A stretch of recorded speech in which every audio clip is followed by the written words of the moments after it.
नमस्कार, आप देख रहे हैं A to Z crime news और मैं हूं आपके साथ विशाल शर्मा। होटल व्यवसायी हत्याकांड का सनसनीखेज खुलासा। 15 जुलाई 2023 को तीन पानी गोल पास रोड पर एक कार के अंदर गंभीर हालत में एक व्यक्ति के होने की जानकारी मिली, जिसके बाद पुलिस ने मौके पर पहुंचकर जांच शुरू की तो उस जगह पर नीले रंग की अपोलो कार, जिसका इंजन और एसी चालू था, उसी कार की पिछली सीट पर एक व्यक्ति गंभीर हालत में पड़ा दिखा, जिसकी पहचान अंकित चौहान, पिता का नाम धर्मपाल चौहान के रूप में हुई, जो रामबाग कॉलोनी, रामपुर रोड, हल्द्वानी का रहने वाला था। जब अंकित को अस्पताल ले जाया गया तो डॉक्टर ने बताया कि इसकी मौत पहले ही हो चुकी है, जबकि अंकित के शरीर पर कोई चोट या खून के दाग का नामो निशान तक नहीं था, जिससे सभी लोग अंकित की मौत का कारण जानने के लिए सोच में पड़ गए। अंकित की मौत की वजह जानने के लिए 17 जुलाई को वादिनी ईशा चौहान ने कोतवाली में तहरीर दी और धारा 302 में केस दर्ज कराया गया, जिसके बाद अंकित चौहान का पोस्टमार्टम कराया गया और जब पोस्टमार्टम की रिपोर्ट आई तो सभी लोग चौंक गए। दरअसल अंकित के दोनों पैरों के पीछे सांप के काटने के निशान मिले, जिसको रिपोर्ट के आधार पर जस्टिफाई भी किया गया। इस रिपोर्ट से कोतवाली में हड़कंप मच गया और तुरंत एक बैठक भी बुलाई गई और जल्द से जल्द केस को सुलझाने के ऑर्डर्स भी दिए गए।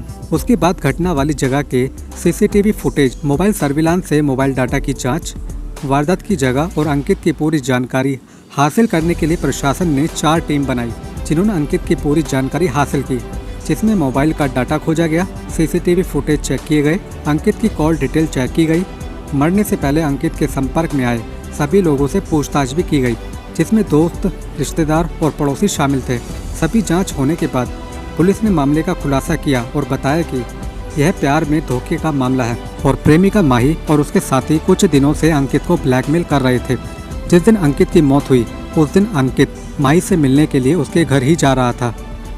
बाद में कॉल डिटेल्स के आधार पर कुछ लोगों को क्राइम सस्पेक्ट मानकर तलाश जारी कर दी गई, जिसमें एक रमेश नाथ नाम का व्यक्ति हाथ लगा, जो हल्द्वानी में ही किराए पर रह रहा था, जो कि एक सपेरा है। जब पुलिस ने अपने तरीके से सपेरे से पूछताछ की तो अंकित की मौत के खुलासे हो गए। सपेरा रमेश ने बताया कि मैं घर घर जाकर खाना मांगकर खाता हूं और सांप पकड़ने का काम भी करता हूं। लगभग 7-8 महीने पहले एक व्यक्ति ने मुझे माही से मिलवाया और कहा कि माही पर काल सर्प योग है, तो पूजा करने के लिए एक सांप पकड़ने के लिए कहा गया, जिसके बाद से माही के घर आना जाना शुरू हो चुका था। माही के घर पर अक्सर अंकित चौहान, दीप कांडवाल और उसकी नौकरानी और उसका पति घर में आते रहते थे। एक दिन माही और दीप ने कहा कि अंकित चौहान ने माही का जीना हराम कर दिया है, वो कभी भी आ जाता है और शराब पीकर माही के साथ मारपीट करने लग जाता है। दीप ने बताया कि अब माही मुझसे प्यार करती है, लेकिन अंकित माही का पीछा छोड़ने को तैयार नहीं। दीप ने कहा कि अब अंकित को निपटाना पड़ेगा। फिर माही और दीप ने कहा कि अगर हम लोग अंकित को जख्मी करके मारेंगे तो पुलिस हम पर शक करेगी, इसलिए तुम एक जहरीला सांप पकड़ के ले आना और हम अंकित को माही के घर बुलाकर ड्रिंक में नींद की गोली देकर बेहोश कर देंगे और तुम इसको सांप से कटवा देना, जिससे अंकित रास्ते से हमेशा के लिए हट जाएगा और किसी को भी हम पर शक नहीं होगा। जिसके लिए दीप ने सभी सहयोगियों को 10-10 हज़ार रुपये देने की बात कही, जिसके बाद दीप की बात मानकर रमेश नाथ भी हत्या में शामिल हो गया और 15-20 दिन बाद रमेश ने जंगल से एक जहरीला सांप पकड़कर अपने पास रख लिया। 8 जुलाई को माही ने रमेश से सांप को अपने घर लाने की बात कही और कहा कि आज अंकित का जन्मदिन है और अंकित यहाँ जरूर आएगा, तुम छुपे रहना जब तक मैं न बुलाऊं। उस रात सभी लोगों ने मिलकर शराब पीकर पार्टी की और नाचते रहे, लेकिन अंकित को बेहोश नहीं कर पाए। माही ने सपेरे से कहा कि आज प्लान कामयाब नहीं हो पाएगा, मैं तुम्हें किसी और दिन बुला लूँगी।